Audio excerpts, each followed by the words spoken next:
సమావేశాల్లో ధ్వజమెత్తిన chief whip జీవి ఆంజనేయులు. మద్యం scam ప్రాజెక్టులపై మాట్లాడలేక జగన్ అసెంబ్లీకి రావడం లేదన్న చీఫ్ విప్ జీవి ఆంజనేయులు.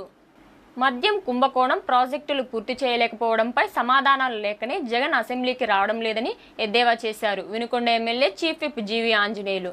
వృధాగా సముద్రంలోకి పోయే నీటిని మళ్లించి ప్రతి ఎకరాకు నీళ్లివ్వాలని సీఎం చంద్రబాబు లక్ష్యంగా పెట్టుకుంటే దానిపై కూడా దుష్ప్రచారం చేస్తున్నారని, గతంలోనూ వాళ్లు ఇలానే కేసీఆర్ తో కుమ్మక్కై ప్రాజెక్ట్ ని అడ్డుకున్నారని మండిపడ్డారు ఆయన. శుక్రవారం ఈ మేరకు అసెంబ్లీలో మాట్లాడిన చీఫ్ విప్ జీవి ఆంజనేయులు జగన్ సభకు హాజరు కాకపోవడాన్ని తప్పుబట్టారు. అలానే 5 ఏళ్ల వైకాపా పాలనలో సాగునీటి ప్రాజెక్టులకు చేసిన నష్టాన్ని గణాంకాలతో సహా చీఫ్ విప్ జీవి వినుకొండ ఆంజనేయులు వివరించారు.